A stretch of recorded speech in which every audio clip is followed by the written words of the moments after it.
Ang ingay dito kasi may nako-concert. Anyway, sarado yung family biking. So, hindi kami makakain ng ano, na tabehote or eat all you can. Ngayon, nag-iisip kami kung saan kami kakain. Either McDo or food court or sa iba pang restaurant. Kaso kasi gusto namin ng tabehote or eat all you can kasi nga. Ewan ko pa, parang gusto namin kumain ngayon ng maramihan. Kaso yun nga, wala. Tapos sinabayan din ng second month ni baby and at the same time, Easter Sunday din kasi, di ba? Nandito na kami sa may ano, sa ibang family Viking. Kasi di ba yung una sarado? So, walang sukiyaki. Tapos yung isa pa, so wala rin. Eto, yun nandito sa may ano, malaking mall is meron silang ano, I mean open yung ano nila, family Viking or tabehote. Eat all you can.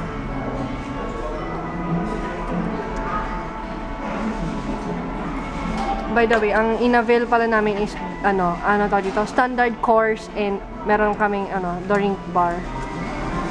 Dorinku bar. I mean drink bar. Nahalo ko na yung ano yung pronunciation nung Nihongo tsaka nung Tagalog or yung English.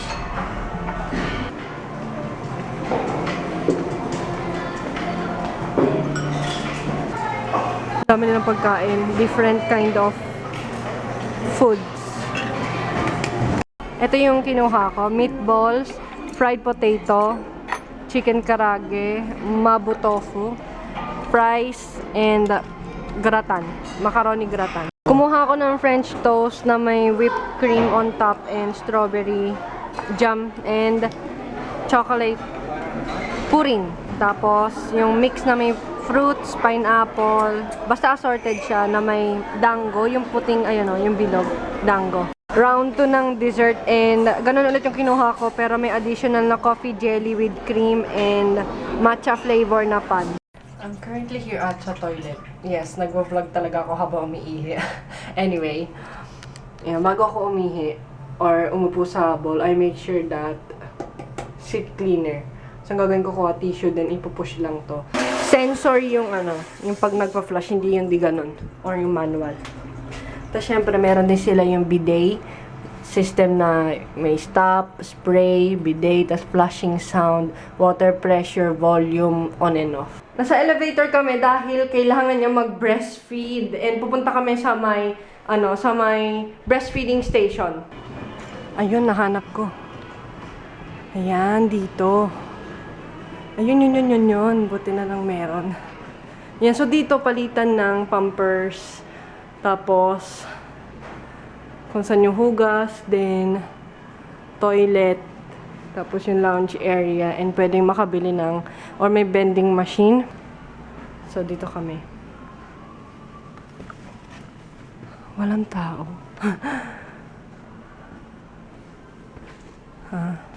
Wala nga tao. Dito na lang kami sa kabila.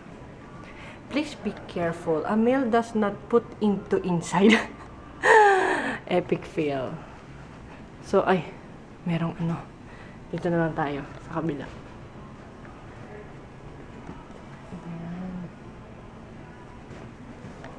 Ayan, dito na lang. So, isasarado tong curtain.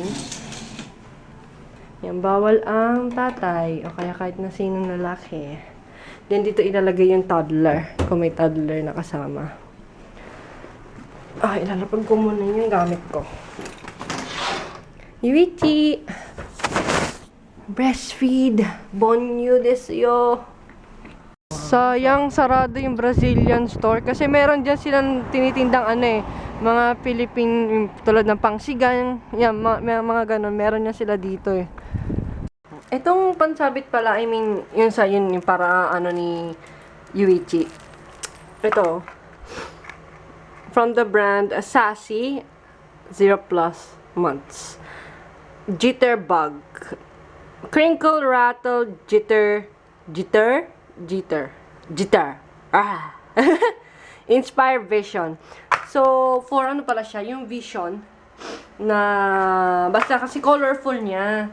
Kaya nakaka-attract sa baby. Tapos, naririnig ko yung crinkle, pero hindi ko alam na nag-ano pala siya. Yung jitter. Yung nagsishake ba yan? Ba't wala ako mapindot? Paano to? Wala bang instruction dito, ah?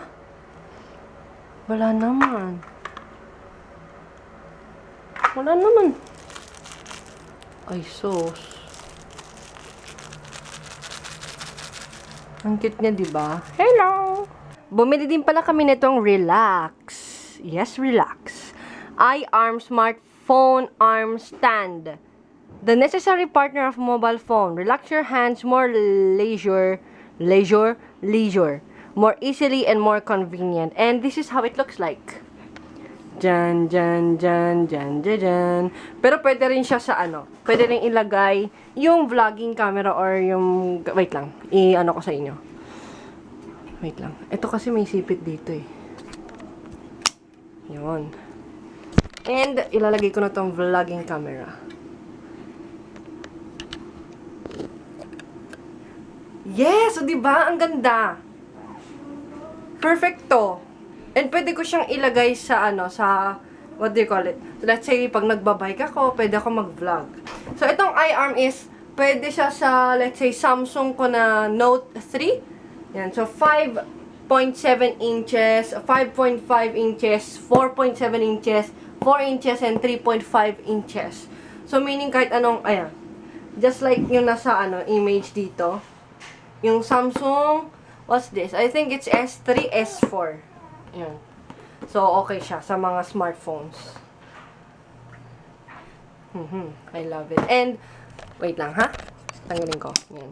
And bendable tong, ano, itong, yan. And hindi siya magaan. May pagkamabigat siya kahit papano. Parang kasi siyang bakal eh. Yan. So, ito yung sipit pala niya. Malaking sipit. Ayun o. Akala nyo magaan to. Mukhang magaan. Pero bakal talaga siya. As in. Pang heavy duty. Yung tipong, pag uumpog mo sa ulo mo, ang sakit. Pwede na itong panghampas eh. Panghampas talaga. Pak! Ang convenient niya, diba? Kasi kahit saan pwede ko siyang isipit. Let's say, kahit nasa kitchen ako, nagluluto. So, makikita nyo rin kung ano yung mga pinaggagawa ko or pinagluluto ko sa kitchen. Diba? O kaya sa sala, basta anywhere. Basta as long as nakasama ko to. Or, kaso nga lang kasi, ang hindi siya, convenient sa mga ganun kasi you can bring it everywhere, anywhere you want. But the problem is that it's so heavy. Hindi naman totally heavy, pero ano kasi siya? May yung weight na, yung, basta hindi siya magaan. Yun lang yung hindi, or yung cons niya. One of the cons.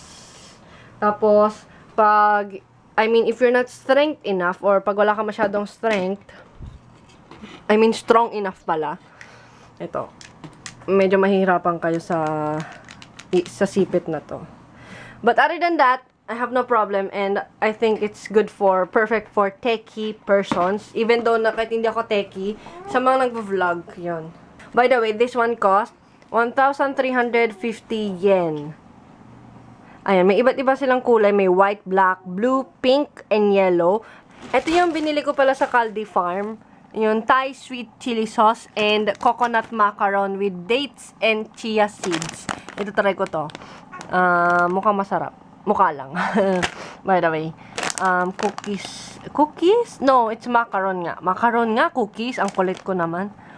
Ayan, masarap to. Perfect siya sa fried chicken, sa karage. Basta anything that, fried foods that you can think of.